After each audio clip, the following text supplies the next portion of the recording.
আইসক্রিমের মধ্যে আমার সবথেকে পছন্দের আইসক্রিম হচ্ছে যে কোনো টাইপের ললি। আর বাইরে যে পরিমাণ গরম পড়ছে আমার তো মনে হচ্ছে দোকান থেকে সব আইসক্রিম কিনে এনে আমার ফ্রিজে বস্তাবন্দি করে রেখে দেই, সেটা তো সম্ভব না।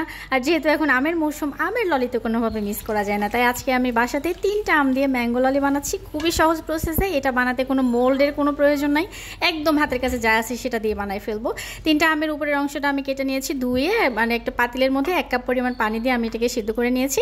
আর বেশি পানি দেওয়ার দরকার নেই, চাইলে এটাকে আপনারা স্টিম করে নিতে পারেন, সেটাই ভালো প্রসেস। যেহেতু আমার স্টিমার নাই তাই আমি পানি দিয়ে সিদ্ধ করে নিয়েছি, তবে পানিটা উপর পর্যন্ত যাওয়া যাবে না, কিংবা আমের ভিতরের অংশটা যেন বের না হয় সেটা খেয়াল রাখবেন। তো তারপর হচ্ছে এরকম হাত দিয়ে একটু ঘষা দিয়ে আমি ভেতরের পাল্পটা বের করে নিলাম। ওই যে পাকা আম থেকে যেভাবে আমরা পাল্প বের করি ঠিক সেভাবে। দেখেন ভেতরে কিন্তু মানে খোসার সাথে কিছু লেগে নাই, আর এই যে বিচিটার গায়ে যেটুকু লেগেছিল সেটাও আমি চামচ দিয়ে বের করে নিলাম। খুব সহজ প্রসেস, কিন্তু এরকম সহজেই কিন্তু পাল্পটা বের হয়ে আসে। তো 3টা আম থেকে মোটামুটি আমার এখানে 1 কাপের মতো পাল্প বের হয়েছে। তো এটা রেশিও হচ্ছে যতখানি পাল্প হবে ঠিক ততখানি পানি দিতে হবে, আর এটার যতখানি পাল্প হবে তার অর্ধেক পরিমাণে চিনি দিতে হবে, তাহলে এটার টেস্টটা ভালো আসে। যদিও চিনির পরিমাণটা আপনারা আপনাদের টেস্ট বুঝে দিতে পারেন। তো আমি হচ্ছে এখানে 1 কাপ পরিমাণে পাল্প হয়েছিল আমের, আমি অর্ধেক পরিমাণে চিনি দিয়েছি, মানে হাফ কাপ পরিমাণে চিনি।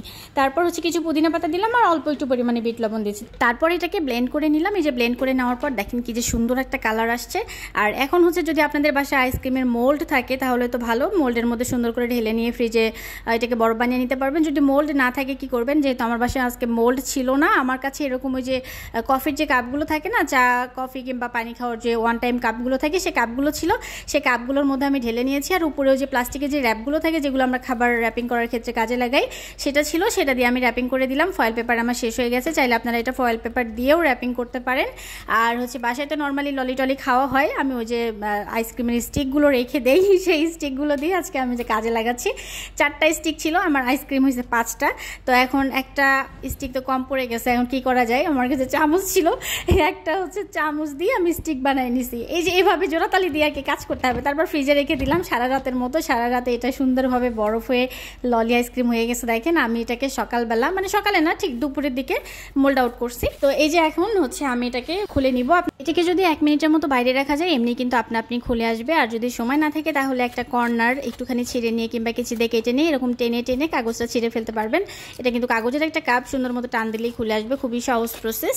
আর এত সহজে যে ললি আইসক্রিম হয়, এত মজা হয়, খুবই মজা হয়। কিন্তু এটা খাবেন বানায়, মানে এটা হচ্ছে দোকানেটার থেকে 1000 গুণে স্বাস্থ্য গুণে ভালো।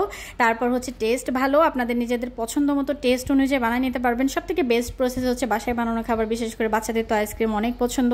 এভাবে বানিয়ে খাওয়াবেন বাসায়, একেবারে হেলথের দিক থেকে ওরাও ভালো থাকবে, আপনারা নিজেরাও নিশ্চিন্তে থাকবেন। আর ভিডিও ভালো লাগলে লাইক কমেন্ট শেয়ার করবেন।